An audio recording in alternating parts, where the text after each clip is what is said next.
Hello, everybody, and thank you for tuning in to another episode of The Warehouse, a Speaking of show. I'm your host, Josh Johnson, and today we have another incredible guest. We're going to talk about an art form that we haven't talked about yet, the art of dance. And we have joining us Maria White, performer, dancer, and educator. Thank you so much for joining us, Maria. How are you today? I'm doing great. I'm actually a little bit sweaty just because it's hot outside, but I'm doing great otherwise. Florida will remind you quickly who it is. And, we were just thinking that we were living in a paradise, and I feel the scorch starting to come in. So, it's going to be a hot one. It's going to be a hot one. I'm in tune with my body. Speaking of, perfect way to start this interview off. Dance and movement are sometimes linked together. Sometimes they're separate. Is there a difference to you between dance and movement? Because some of the stuff that I've seen you do before, some of your work is so raw and beautiful. And if you take music from it, it's just movement. When you add music to it, it's dance. Is there a difference between dance and movement to you? Well, I would say maybe that there's not really so much a difference. The difference is in if you make it different. When I think of the term like movement, I kind of think of something that is not more organic, but kind of like stripped away a little bit. But also like movement in the sense of like somatic approaches, or movement in the sense of like exercise, or movement in the sense of like functional movement, more like anatomical. That's kind of how I relay the term movement. And then when I think of dance, I think of like culture. I think of how we connect with other bodies. I think of that more like social aspect of it, really. You brought up a really interesting point there, that oftentimes when people think about dance, they think of how we move as individual, but you just brought up how it links to other bodies. This reciprocity of the human experience is something that's also categorized in dance. Talk about that a little bit. Whether it's a partner or a performance, having everybody synchronized or at least in tune with themselves is very important. Talk to me about that a little bit. Yeah, so when I think about like the sociality and like relationality of dance, like it very much so is that like you are on stage with a group of people moving around, or you are in rehearsal with a group of people moving around. Even if you're doing I think at least, even if you're doing like a solo piece, you're still, when you perform it, it's still in front of an audience. Like you're not alone in any part of the process that when you're creating art, in my opinion, dance, theater, whatever it may be, performance. But yeah, you're always in relationship with other people and other bodies and their experiences, and it has a direct effect on you, and you also have a direct effect on other people as well. You bring up another good point. You use the word art, and this is art and culture programming. And so when you start bringing up words like art, you really push my button in a good way. Yeah. And so my next question is, no form of disrespect. I just ask every art form this. Do you consider dance art? Yeah, I consider dance art. I mean, absolutely. Art now, at least, I think has become so interdisciplinary.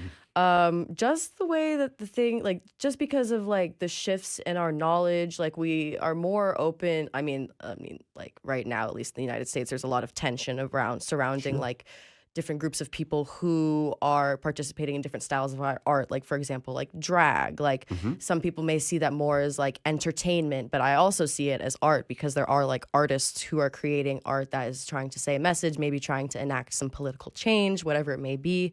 But yeah, dance is definitely art. It's a performing art. Absolutely. It's not like, versus a studio art, you're manipulating materials that are like objects that are non-human. And dance and performance, you're working with human materials and the human body. And,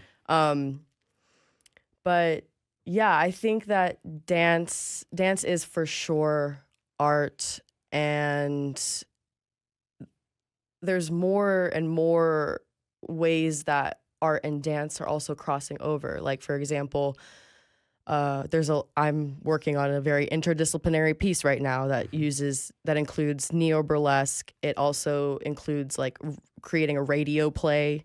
It also includes like some different lighting and set design things that we're going to work with as far as like the art of it goes.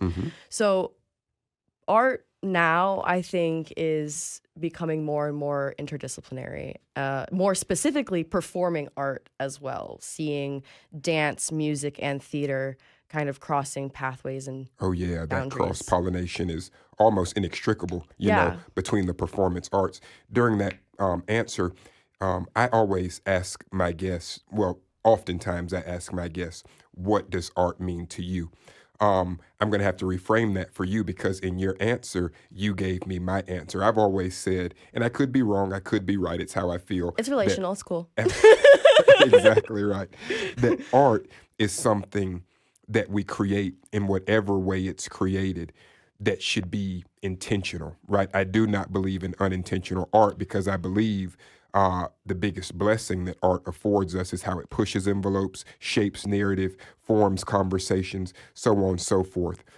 Do you have an answer for that question? What is art to you in a more general sense, not as specific on your form of dance? Yeah. Art in general. What is art in general to me? Well, when I think of art, like you just said, I really first think of like the act of creation. Sure. So or even like imagining, like existing in your imagination, dreaming, like anything that involves some sort of act of creation is art. Absolutely. I want to go back to a point that you made because I get off on tangents all the time. I'm sorry. It's okay. I can follow them. You brought up culture, and culture is so linked to community, which is another theme of this programming. Local community, but community writ large.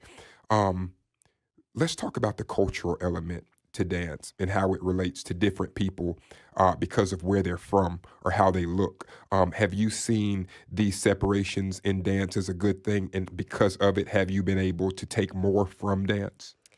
I mean, well, with any type of system, right, you're going to have people who benefit from the system and people who don't really benefit from the system as much. You're going to have people that benefit a little bit more than others. So I think that, oh my God, I just lost my point. Can you repeat the question? Yeah. How has the culture and how it divides itself through dance, how has that added to how you see dance? I mean, it could be Latin American dance, or it could be African dance. How have these different forms of dance undergirded and added to your knowledge or your experience with the art? Okay, yeah. Then maybe, I understand your question way better now. So as far as my experience with dance, I grew up dancing in a competition dance studio. I started off with like basics, tap, jazz, ballet, and then I started moving into contemporary musical theater and like acrobatics, hip hop, jazz, and like jazz funk, street jazz, heels. Like all of these things that I'm saying as I'm saying it are kind of like mixed together. So it's really hard to actually define what contemporary dance is because you can define it temporally, you can define it geographically, or you could define it by like performance genre or style, right? So when I think of what it means to me, I think of my own personal background. That's why I start off by saying, okay, yeah, I grew up doing these types of dances. But I know for other people, maybe that haven't come from a competition dance background or like, for example, that do more salsa or social dance. Like I know in Tallahassee, we have contra dance. So dancing. What is contra dance? Contra dance? Oh, it's like an old type of square dance. From, I think it started in the 1800s. Got you. Tally contra dance. Tell me I'm wrong if I'm wrong. No, but that was a great plug. Now we know about Tallahassee contra dance. Really cool. So for me, dance and contemporary dance is kind of hard to pin down and hard to define. It moves around in my life. The dancing kind of turns into theater. The dancing kind of turns into acting. And then the dancing even sometimes kind of turns into making music with my body somehow. So it's not as pinpointable as or some people may think it is to like describe like what dancing means to you. But yeah, like I said, to me, it's this like beautiful, amorphous, free-flowing thing that kind of always guides the direction I move in. Like dance and life really they're not separate for me. So, Like that's such a potent point because a lot of the dance that you are involved in is like impromptu or improvisation, improvisation, exactly, yeah. right? And whenever I'm seeing, whether it's at a performance or a piece of programming, whenever I've seen you dance, I always say that if the next move wasn't informed by the last move and it's all improvised, that is such a good metaphor for life because sometimes your next move can't be informed by your last move because that could be crippling, right? That could be fear inducing. And so much of it is just moving forward and the skill of forward movement and thinking on your feet. Pardon the pun. No, it is me literally thinking with my with my feet. With your feet. Absolutely. So let's talk about that. How do you teach dance?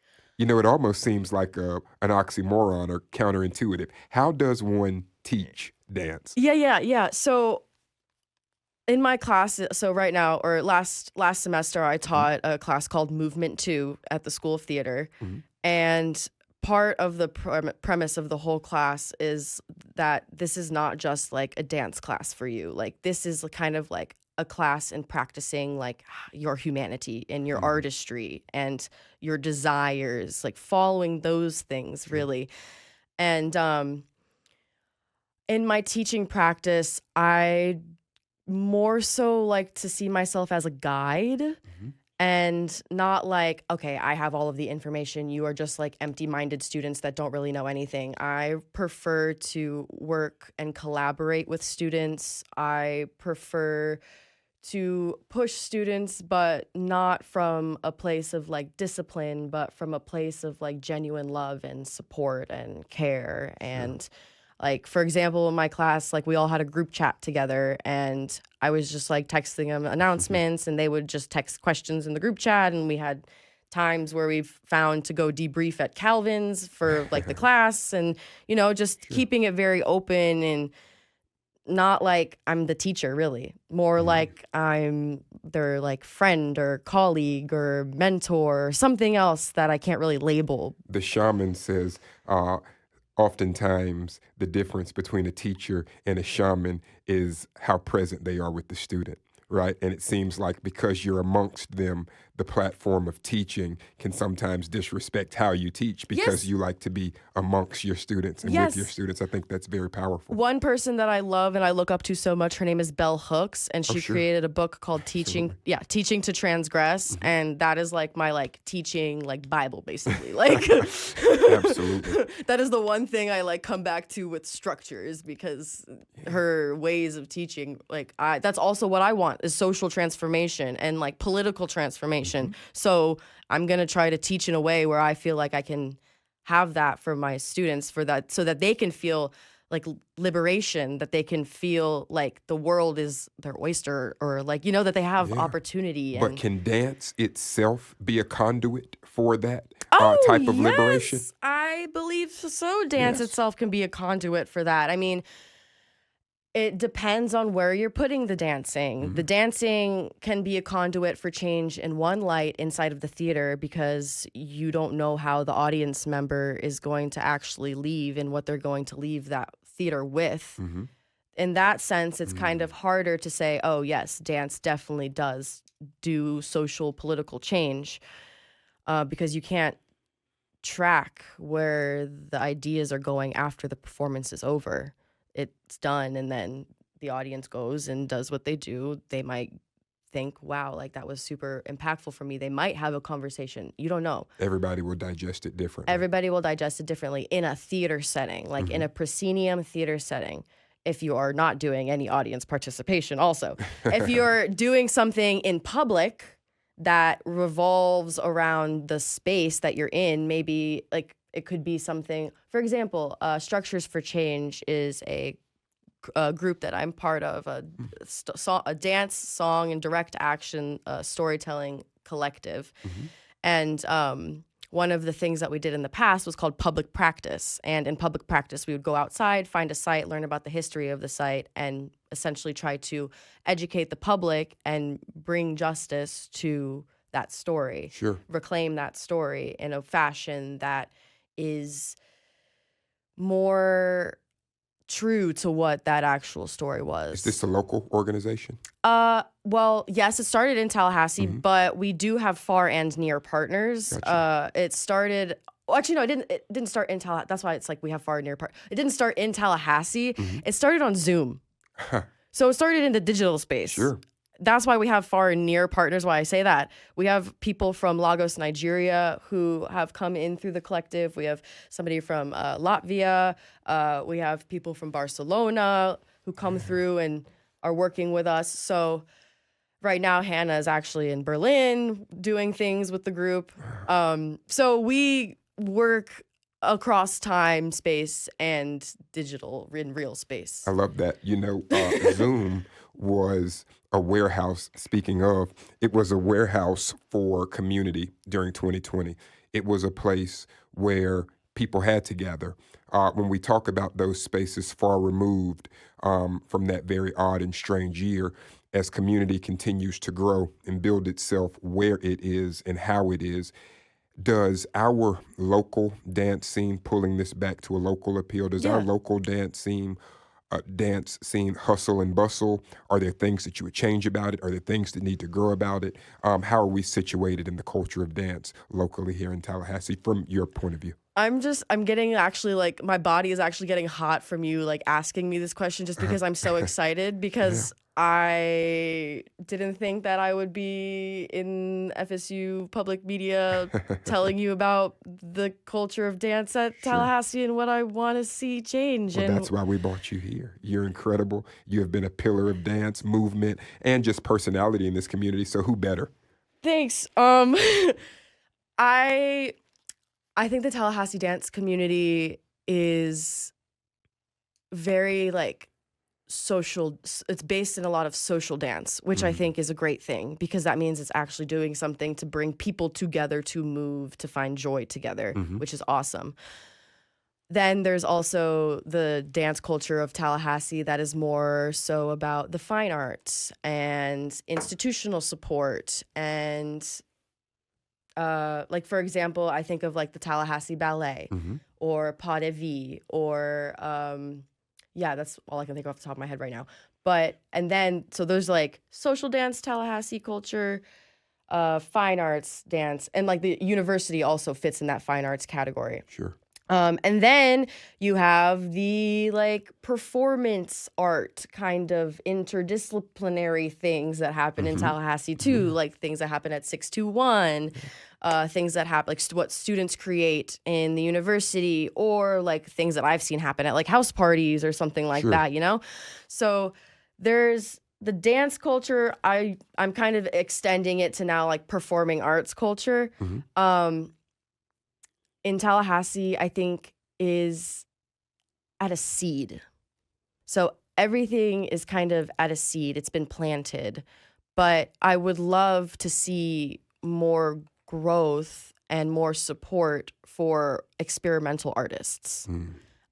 Experimental artists of color, experimental artists who are queer, disabled. Like, for example, like I know the Mickey Faust has been going through it a bit as far as what they're doing with their shows and their funding. So how do we give those artists more support?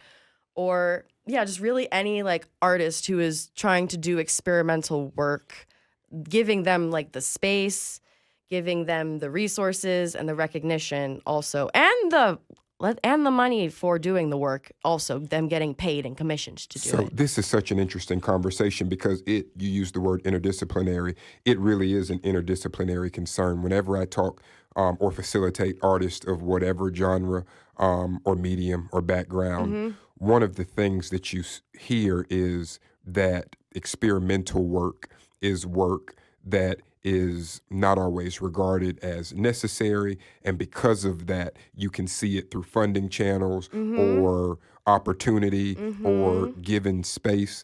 And so I would have always thought that because dance was always on the cutting edge, because it blends into so many other different art forms, that you wouldn't see those problems in dance. And to hear that even in the dance community, there are those fractures and divots, it's concerning. But then again, to your point, it's hopeful, because if we need to see growth, somebody has to plant those seeds. And, I guess you were one of the seed bearers.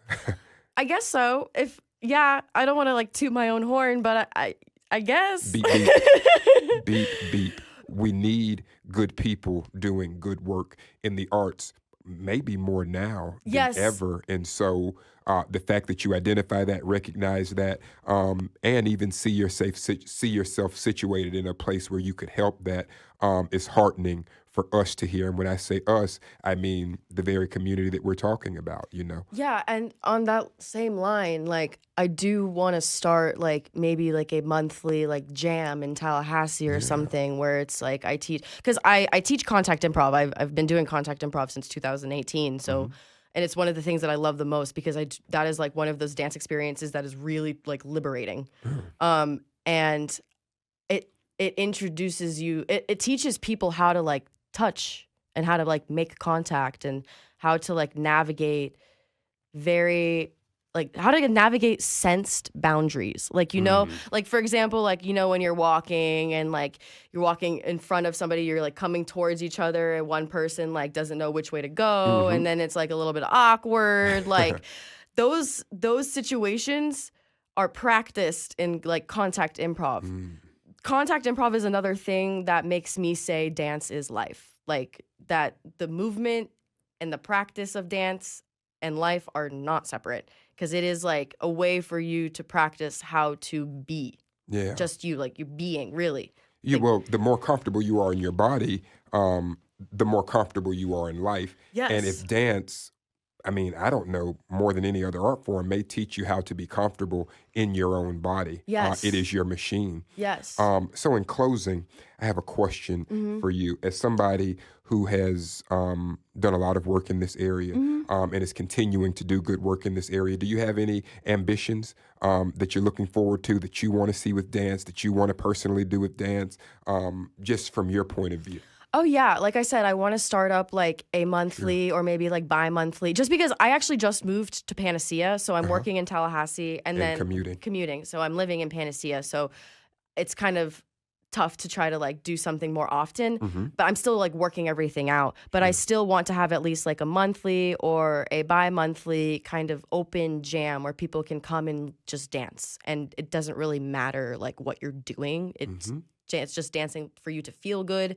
And in this like jam environment, it's kind of like social dance, where they teach you the salsa lessons and then you have the social dance afterwards. It would be something like, okay, we learn a couple of contact improvisation moves and then you have a free contact improv jam session to do and experience. And then I also was thinking of, because I do neo-burlesque as well, I do burlesque, hosting maybe some burlesque classes, like female empowerment classes for women and queer people.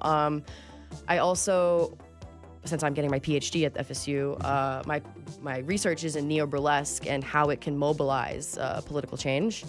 And so I want to do research at 926 and reach out to the owners there and talk to them about their events and all of that. And yeah, that's it's really the three biggest things that I want to work on right now. I think they're grand. Thanks. And so in closing, I will say you have been a proponent of movement in this community, a proponent of dance, a proponent of art and culture, and we just appreciate you coming and sharing with us for a little while all that you're doing, all that you will do, and all that you hope to do. And thank you all at home for tuning in to another episode of The Warehouse, a Speaking Of show. See you next time. Bye-bye.